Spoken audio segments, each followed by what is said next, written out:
बिस्मिल्लाहिर्रहमानिर्रहीम। अस्सलाम वालेकुम डियर स्टूडेंट्स। उम्मीद करता हूँ कि आप लोग खैर खैरियत से होंगे और रोज़े आपके अच्छे तरीके से गुज़र रहे होंगे। स्टूडेंट्स, आप लोगों से मैंने लास्ट टाइम एक लेक्चर डिस्कस किया था, एक टॉपिक डिस्कस किया था और उस टॉपिक में हमने बेसिकली जो बात की थी तो वो बायोलॉजिकल डेटाबेसेस के बारे में बात की थी।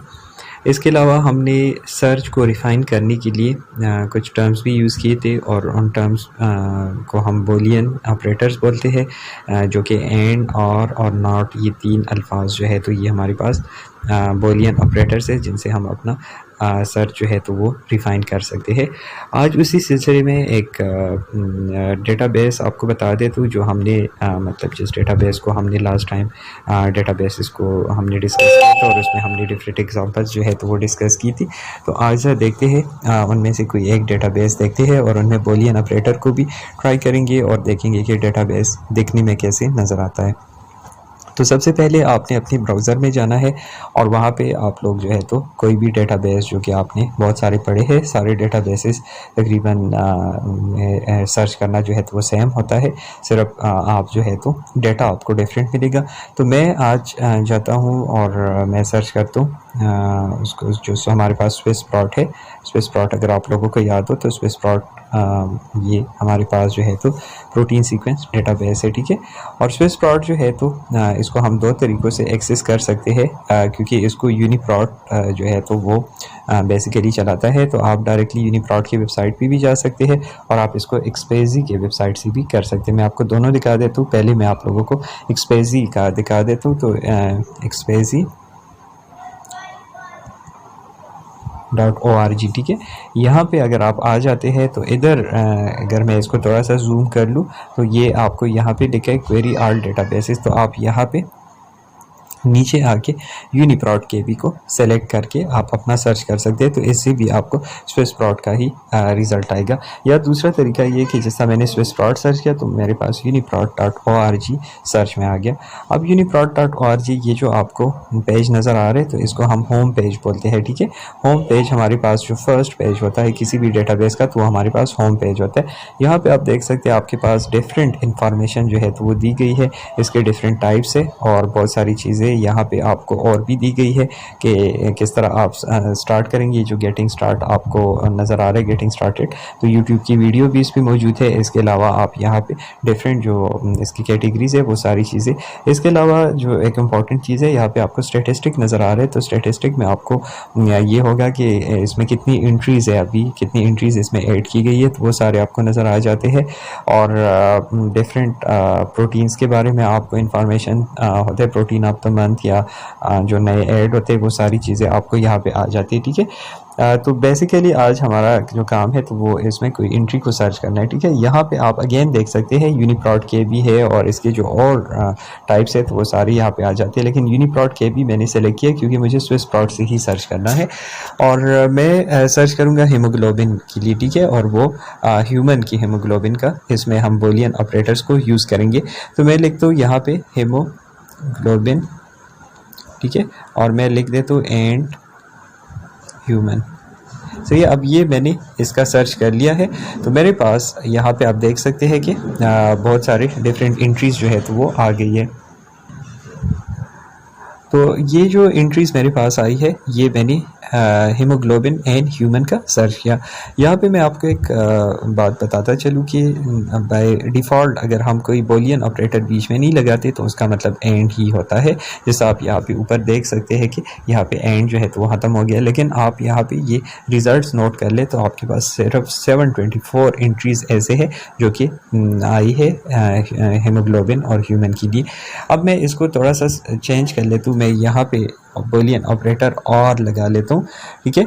और पे जब मैं सर्च कर लेता हूँ तो यहाँ पे आप अभी देखेंगे कि हमारे पास कितने रिजल्ट्स आएंगे। तो यू कैन सी के हमारे पास बहुत ज़्यादा एक ह्यूज अमाउंट आ गया, क्योंकि यहाँ पे मेरे पास वो एंट्रीज़ भी है कि जिसमें हीमोग्लोबिन का लफ्ज़ यूज़ हुआ होगा और वो सर्चेस भी आए हैं कि जिसमें ह्यूमन का लफ्ज़ यूज़ हुआ होगा, ठीक है।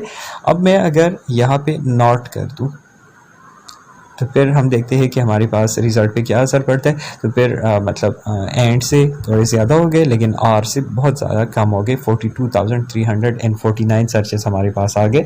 तो मैं दोबारा एंड वाले पे जाके मतलब आप इस तरह अपने इसको कर सकते हैं, रिफ़ाइन कर सकते हैं। अच्छा, इसके अलावा मैं आपको एक और चीज़ भी बता दूं कि यहाँ पे आप मतलब दो भी कर सकते हैं कि आप यहाँ पे हीमोग्लोबिन एंड ह्यूमन और मतलब आप कोई दूसरा लफ्ज़ लगा ले तो उससे भी आप इसको मज़ीद फर्दर आप 2 3 4 जितनी भी आप चाहे तो आप बूलियन ऑपरेटर्स को यूज़ कर सकते हैं। ठीक है, अब मैंने इसमें एंड लगा लिया है, मेरे पास ये एंट्रीज आ गई। यहाँ पे आपके पास ये जो रिजल्ट्स नज़र आ रहे हैं तो यू कैन सी यहाँ पे एंट्री है, एंट्री का नाम है, प्रोटीन का नाम है और जीन नाम है, ऑर्गेनिज्म कौन सा ऑर्गेनिज्म से लिया गया है। तो क्योंकि हमने ह्यूमन का किया तो यहाँ पे आपको ह्यूमन ही ज़्यादातर नज़र आएंगे और उसकी लेंथ कितनी है, ठीक है, कितने अमाइनो एसिड से वो बना है। अब मैं सपोज़ एक एंट्री पे क्लिक कर लेता हूँ। फॉर एग्जांपल मैंने फर्स्ट एंट्री पे क्लिक कर लिया है तो मेरे पास ये जो वो एंट्री है उसकी सारी इन्फॉर्मेशन मेरे पास यहाँ पे आ गई है। ठीक है, मैं इसको ज़रा डिस्टॉप व्यू पे कर लेता हूँ तो आप लोगों को ये थोड़ा मतलब सही नज़र आएगा। यहाँ पे आप लोग देख सकते हैं मेरे पास जो है तो उसका प्रोटीन जो है उसका नाम है, कौन सा जीन है जो इसको बनाता है, कौन से ऑर्गेनिज्म से लिया गया है और इसका स्टेटस हमें दिखा रहा होता है कि ये रिव्यूड है या अनरिव्यूड है। स्विस प्लॉट में आपको मोस्टली रिव्यूड एंट्री से मिलेंगी। ठीक है, इसके अलावा इसका फंक्शन भी आपको यहाँ पे लिखा गया है। इसकी जो है तो जीन ऑन्टोलॉजी से रिलेटेड मॉलिक्यूलर फंक्शन या बायोलॉजिकल प्रोसेस या जितनी भी इसकी इंफॉर्मेशन है, नेम्स और टेक्सोनॉमी है, तो ये सारी चीज़ें आपको यहाँ पे बहुत ज़्यादा डिटेल से दी गई है। ठीक है, आप किसी भी प्रोटीन के बारे में पूरी डिटेल इधर से हासिल कर सकते हैं। अच्छा जी, तो हम नीचे आते हैं। यहाँ पे उसका स्ट्रक्चर भी आपको दिखाया गया है, 3D स्ट्रक्चर उसका कैसे होगा।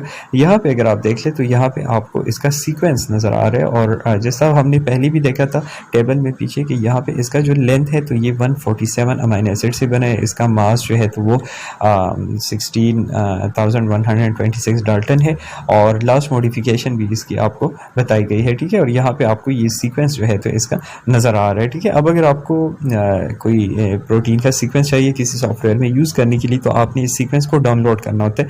तो इस नॉर्मली जो हमारे पास सीक्वेंस का फाइल फॉर्मेट होता है तो वो फास्ट होता है। जिस तरह कोई अगर मैं आपको कहूँ कि DOC फाइल है या PDF फाइल है तो आपको पता है टेक्स्ट फाइल होता है, या MP3 है तो वो कोई ऑडियो सॉन्ग होता है।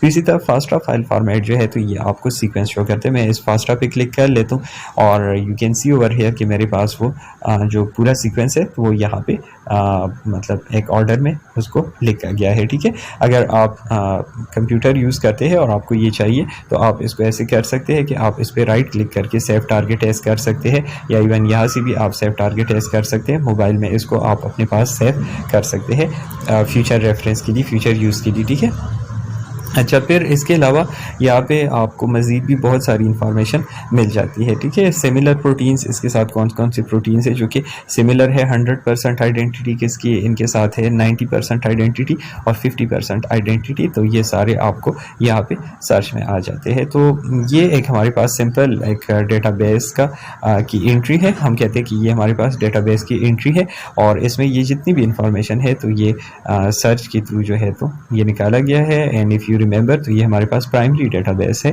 प्राइमरी डेटा है सॉरी। तो मतलब ये कि हमारे पास ये रिसर्चर ने खुद ही करके उसकी सारी इन्फॉर्मेशन यहाँ पे वो सबमिट की होती है और फिर इसके बाद इन लोगों ने इसको क्या किया होता है कि यहाँ पे इसको एक जगह पे आप लोगों के लिए जमा किया होता है ताकि पढ़ने में आप लोगों को इसकी आसानी हो। ठीक है, यहाँ पे मैं ऐसा फॉर्मेट में आ जाता हूँ। फॉर्मेट में मैं ये टेक्स्ट फॉर्मेट कर लेता हूँ। तो टेक्स्ट फॉर्मेट में यहाँ पे अगर आप, क्योंकि हम डेटाबेस को डिटेल से नहीं पढ़ रहे, लेकिन यहाँ पे अगर आप देख ले तो इसमें ये जो आपको शुरू में जैसा DT नज़र आ रहा है या DE नज़र आ रहा है तो ये इनको हम लाइन टाइप्स बोलते हैं, लाइन्स बोलते हैं, डेटाबेस लाइन्स बोलते हैं। DT मीन्स डेट और DE means description, GN means gene name. ठीक है, तो ये सारे आपके पास यहाँ पे भी आप उस इंफॉर्मेशन को दूसरे फॉर्मेट में ले सकते हैं। जैसे हमने वहाँ पे मतलब हमें पहले HTML फॉर्मेट में चाहिए वो नज़र आ रहा था, अभी यहाँ पे हमने इसको जो है तो टेक्स्ट फॉर्मेट में XML और ये सारे डिफरेंट फॉर्मेट्स में आप इनको चेक कर सकते हैं। तो ये था थोड़ा सा आपका जो स्विस प्लॉट है उस डेटाबेस में कि किस तरह आप इस पर सर्च करेंगे और किस तरह आप कोई प्रोटीन का सीक्वेंस जो है तो डाउनलोड करेंगे। सेम तरीक़ाकार आप जो है तो DNA डेटाबेसिस के लिए भी आप यूज़ कर सकते हैं, वहाँ पे आप सर्च कर सकते हैं और उधर से आप उनका जो सीक्वेंस है, कोई जीन का सीक्वेंस है, तो वो डाउनलोड कर सकते हैं। आई होप कि इससे आपको बहुत ज़्यादा हेल्प मिलेगी और अगर आप लोगों का कोई भी क्वेश्चन है तो आप मुझसे नीचे कमेंट्स में पूछ सकते हैं। मीनवाइल मैं आप लोगों को बताऊंगा कि अगर आप लोगों ने अभी तक मेरा चैनल सब्सक्राइब नहीं किया तो बराए मेहरबानी आप मेरे चैनल को सब्सक्राइब कर दें, ताकि आप लोगों को जितनी भी मेरे नए लेक्चर्स हैं तो उनकी नोटिफिकेशन टाइम पे मिले और आप उसको देख सकें। बहुत शुक्रिया। अल्लाह हाफिज़।